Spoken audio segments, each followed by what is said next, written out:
Welcome back to the channel. My name is Thomas Fletcher and I'm the host of the LCSW network.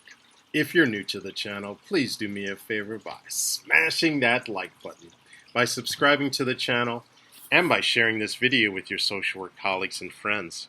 The purpose of this channel is to create a community of hope and support, where social workers can come for relevant news, information, and inspiration.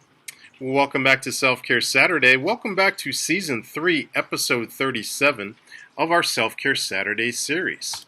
So we are continuing to review excerpts from my new book, Self-Care Tips for Social Workers and Other Licensed Mental Health Professionals, now available on Amazon in paperback and Kindle formats. All right, so in today's show, we will be reviewing an excerpt from Chapter 31 on self-kindness.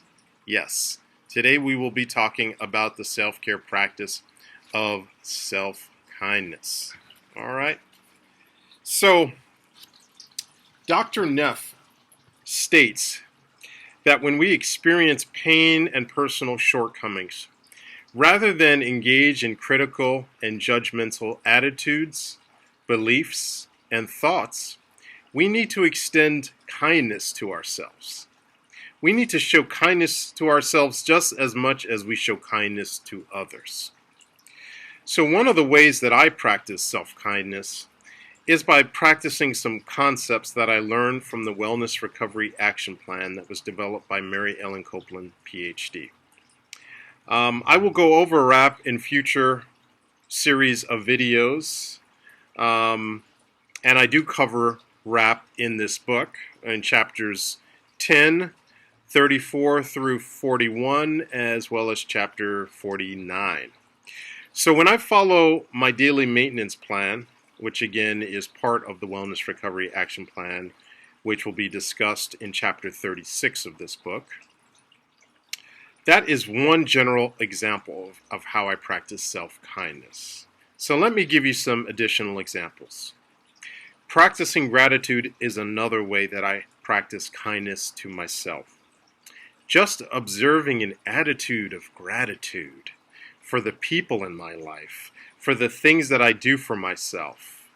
When I originally filmed the video that this chapter is based on, and I'll leave a link to that chapter at the end of this video.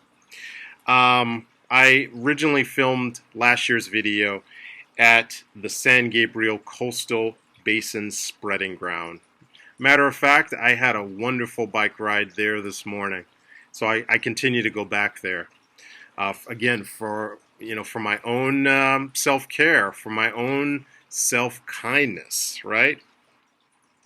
And I write in the book, which is still true today. I had a busy week, and I love cycling, but honestly, colleagues, I was tired. So one way that I practiced some self-kindness before I came out was I took a nap. So that's a quote directly from the book.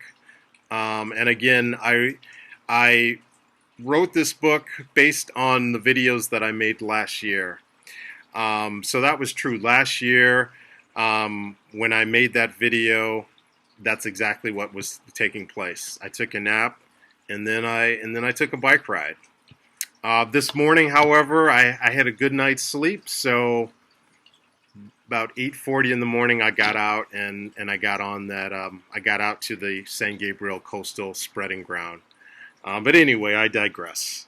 So getting back to the book here. So I took a nap without guilt and without being judgmental to myself. Okay, I showed some kindness to myself by acknowledging the state of my body, of my physical, mental, and spiritual wellness. Going out to the San Gabriel Coastal Basin Spreading Ground is a form of kindness to myself. Looking at the sun shining, listening to the birds singing. Some of them are swimming out on the lake. Connecting with nature is another form of self-kindness that I like to practice. Many of the previous self-care topics that I've talked about are ways that I practice kindness to myself. Each of us are going to have different ways of practicing self-kindness, and that's okay.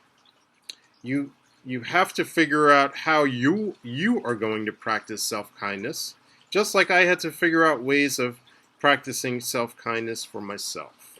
All right. So that's the excerpt that I wanted to share today on self-kindness. Again, how do you like to practice self-kindness? I'd really love to hear. I gave you some examples that I use, but again, I would really like to hear how all of you practice self-kindness. All right, so I'm going to stop there, but I want to thank you all for watching this video. To all the social workers and other licensed mental health professionals, thank you for the work that you do every day, for your clients, for your agency, and for the profession. Please continue to support each other and yourselves. Bye for now.